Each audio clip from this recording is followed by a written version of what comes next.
Sejam muito bem-vindos ao Dino Arquivo. Eu sou o Tony e hoje a gente vai fazer a revisão do Allosaurus da Mesozoa.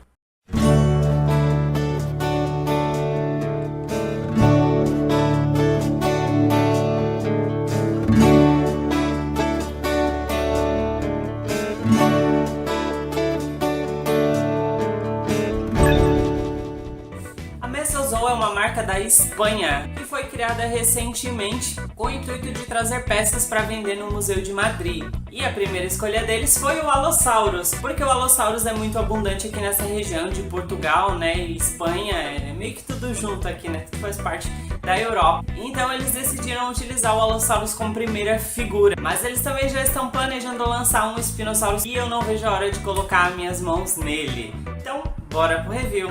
Muito bem, aqui vem o nosso Allosaurus, vamos fazer um unboxing dele. Vem nessa caixa da Amazon padrão, né, caixa de envio, na verdade é mais tipo um envelope. E ele em si vem dentro desse saquinho, né, tem aqui esse código de barras com o nome, isso da Amazon. E vamos dar uma olhada nesse garotão de perto. A princípio, quando você olha essa figura e você pega ele na mão, é uma figura grande, é uma figura maciça, né? E pesada, boa de segurar, parece aquelas figuras da Schleich, né? A Schleich que faz figuras assim, mais ou menos nesse tamanho e mais pesadas. Porém, esse dinossauro, ele tem uma qualidade um pouco melhor do que as figuras da Schleich. Então, eu diria que ele fica ali entre um Collecta e um Schleich, né? Ele é maior que um Collecta, mas tem mais qualidade que um Schleich, por exemplo, né? Então, em questão de qualidade, ele é muito parecido um pouco com a Papo, né? Vamos dar uma olhadinha na cabeça dele aqui bem de pertinho para vocês verem os detalhes. A cabeça dele é muito bem esculpida e muito bem detalhada. Se você ver, tem várias noções diferentes de escama, né? O segmento facial dele tem uma variação de escamas. Uma pena que esse verniz que eles usaram não era verniz fosco, né? Era um verniz muito brilhoso, então não dá pra gente ver direito, né? Assim vocês conseguem ver um pouco melhor. A crista dele tá muito bem elaborada, muito bem esculpida, porque a crista do Allosaurus ela começa aqui na ponta do focinho, ela não é só essa parte aqui, né? Ela dentro do crânio dele você vê que tem aqui um sulco vazado que possivelmente era onde começava a crista até ela ficar nessa parte superior. O nóstril tá na cavidade correta também, o olho dele angulado com a crista também tá bem correto, né? E o que é mais legal é que ele abre a boca também, né? Como os dinos carnívoros, né? Da Papo, da Schleich também, né? Os dentes dele até que estão bem esculpidos, né? Não dá pra reclamar, estão ali bem separadinhos, não são como, por exemplo, os da Schleich, né? Eu só achei que a pintura ficou muito branca, né? Eles poderiam ter dado uma amarelada nos dentes dele, né? Os de baixo não estão tão bem separados, né? Mas a gente vê aí uma variação, né? Alguns maiores, outros menores. Mas até mesmo na Papo a gente consegue ver que essa qualidade nos dentes de baixo não é tão grande, né? Dá uma olhada no outro lado. Ó, desse lado vocês já conseguem ver melhor o tegumento facial dele, né? Com toda a variação de escamas. E os dentes também vocês conseguem vislumbrar melhor. A língua dele dentro é pintada de um tom vermelho, mais ou menos, um tom de terra de siena. E aqui na língua dele, infelizmente, eles borraram na hora de pintar com o branco, né? Ou não tá pintada. Enfim. A parte de dentro da boca é pintada no tom de vermelho terra de siena e o olho dele também é pintado nesse mesmo tom de vermelho.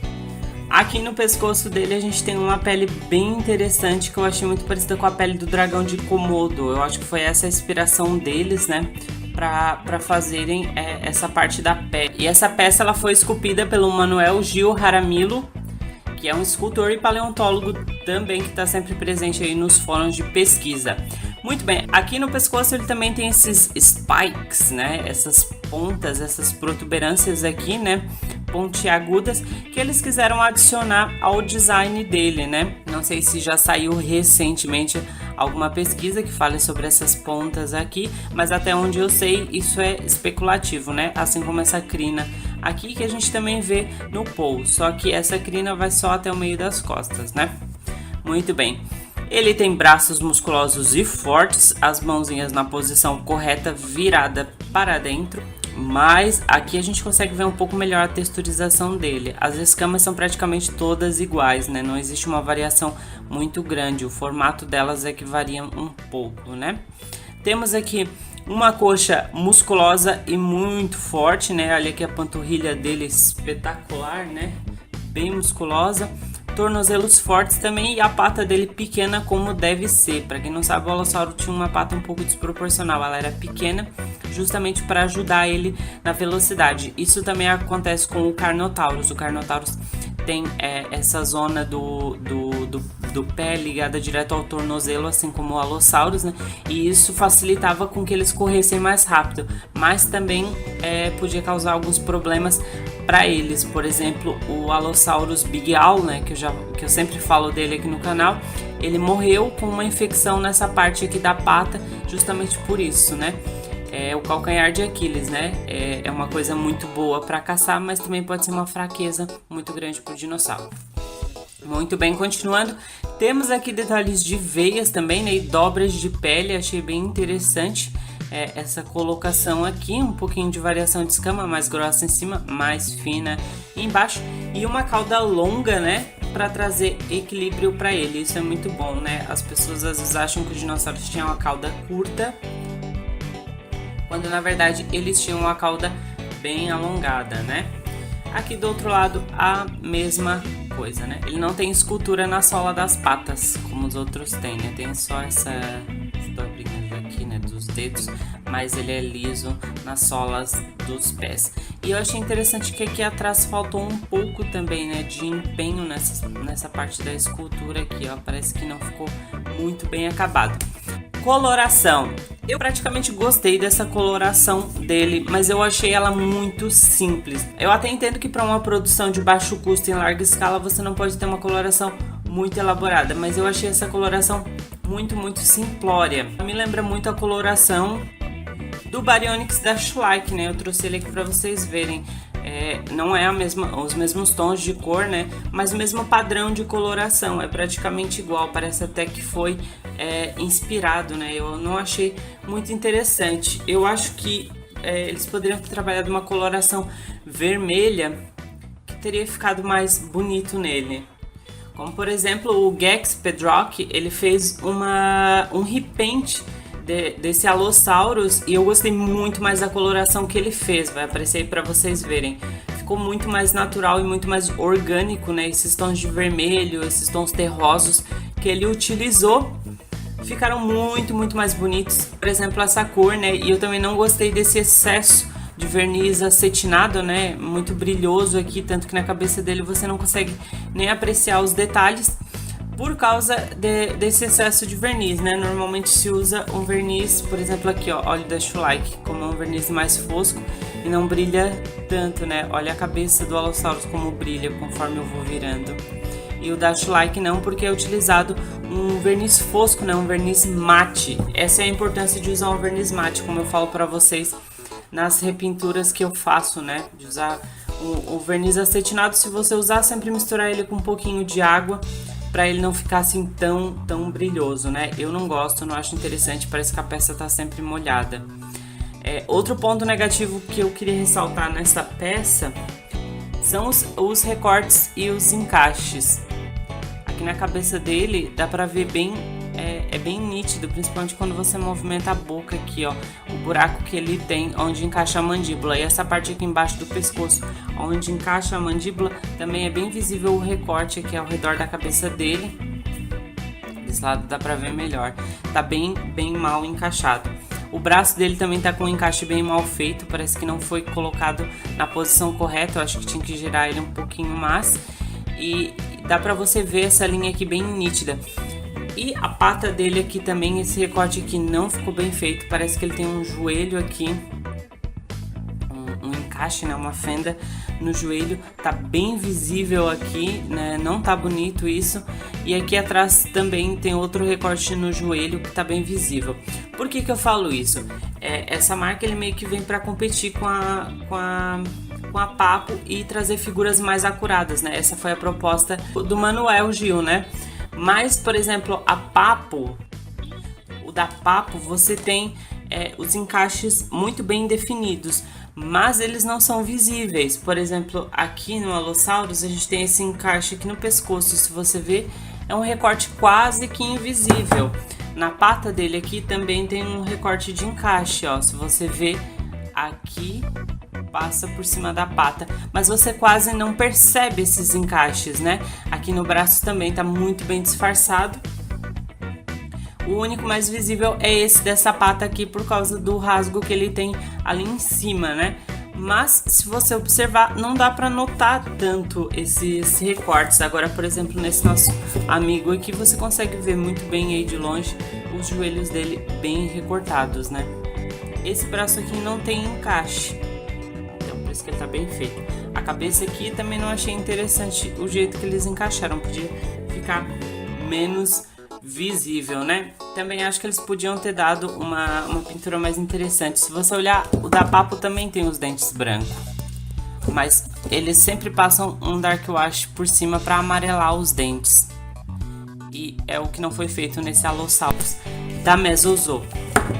Vamos de comparação, então. Eu trago aqui de Allosaurus para Allosaurus o da Papo que acabamos de falar. E por que eu trouxe ele de novo? Só queria deixar claro para vocês que o Allosaurus da Mesozoa custa 19 euros e o Allosaurus da Papo custa 23 euros, né? Então é uma diferença muito pequena, ao meu ver, para você pagar por uma peça que não vale tanto a pena, né? Você paga um pouco mais e tem uma peça muito mais detalhada, né? O próximo é o Allosaurus Poe, que eu vou lutar até a morte dizendo que ele é um Allosaurus de Madsenar por causa desse crânio alongado que ele tem. E são peças completamente diferentes, se você observar. Eles têm quase o mesmo comprimento, a escala quase que bate, né? O comprimento de cauda tá bem interessante. O Poe é mais magrinho, o que eu acho mais interessante para um Allosaurus, né? Até porque é um dinossauro muito veloz. Já o Allosaurus do Mesozoa é um pouco mais gordinho. O pescoço tá praticamente igual, mas o crânio do Poe é muito mais alongado que o crânio do Allosaurus de Mesozoa. O Allosaurus de Mesozoa, eles confirmaram que é um Allosaurus fragilis, que são os espécimes que encontramos aqui em Portugal, né? E o da PNSO é um de Madsenai, quase com 100% de certeza, não é?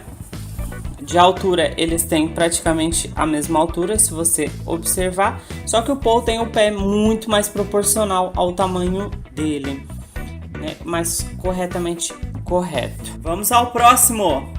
O nosso queridinho do momento, o Allosaurus da Mattel, né? E só para esclarecer uma coisa, todo mundo me perguntou por que eu não deixei o olho dele branco, né, quando eu fiz o repaint. Porque, galera, em nenhum momento eu falei que eu tava repintando o Allosaurus de batalha no Big Rock, né? Esse não é o Allosaurus Blind. O intuito desse repaint era transformar essa figura da Mattel de um jeito mais realista, não repintar o Allosaurus de batalha no Big Rock, por mais que essa seja a coloração. A ideia principal mesmo era dar um repaint mais realista para ele. Por isso eu não fiz o olho branco, né? Eu mantive o olho laranjado, como é o olho original do brinquedo. Mas voltando para nossa comparação, o Allosaurus da Mattel é um pouco mais robusto e mais grande, mas o mais engraçado disso tudo é que eles têm praticamente o mesmo tamanho, né? Da ponta do nariz até a ponta da cauda. O da Mattel é pouca coisa maior até para robustez. Por quê? O da Mattel tem essa cauda horrorosa, né? Que parece uma cauda de lagartixa que colocaram nele. Que eu não gosto nem um pouco dessa cauda. Mas pronto, né? O da Mattel, até acho que a qualidade de escultura do da Mattel tá bem superior ao desse Allosaurus aqui do Mesozoa, né? Isso que a Mattel não é muito interessante. O único grande erro da Mattel pra mim é essa pata dele aqui, terrivelmente gigantesca, né? Que a gente sabe que o Allosaurus não tinha isso. Considerações finais. Eu acho que esse Allosaurus é até uma figura bem interessante. Ele se torna um pouco melhor do que o da Schleich e um pouco superior às figuras da Collecta, por exemplo. São figuras que são aliadas a museus, né? Que você compra em lojinhas que revendem no museu. Só que essa peça possui alguns defeitos um tanto grosseiros. Então eu acho que ele não chega na qualidade de um Papo, apesar de ter um valor muito semelhante, né? Se ele custasse um pouco menos, talvez a gente pudesse até relevar essas questões de falha, né? mas não é o caso desse Alossauro. Eu acho que com o valor dele, se você inteirar um pouquinho mais, você compra uma figura melhor. Pontos positivos dessa peça: é uma figura maciça, é uma figura que não quebra fácil, tem boa estabilidade, a acurácia dele tá muito bem feita e até que seria interessante para você, se você coleciona Shoelike e Collecta, seria bem legal você ter uma peça dessa na sua coleção, porque ela tem aí a mesma característica, né, dessas peças da Shoelike, da Collecta, da Safari, da Carnage. Mas então é isso, Dino amigo, não se esquece de deixar o seu like, de bater no sininho e comentar aqui embaixo o que você achou desta peça. E não se esquece de participar do nosso sorteio no Instagram, é verdade esse bilhete, a gente vai estar sorteando uma peça da PNSO assim que o canal chegar a 1000 inscritos. Eu vou deixar o link do sorteio aqui embaixo para você verificar. Também vou deixar o link desse amigão aqui, se você quiser comprar o seu, ele tá à venda no Amazon da Espanha. E por hoje é só, já falei demais, dinossauros existem! E eu te vejo no próximo vídeo. Tchau!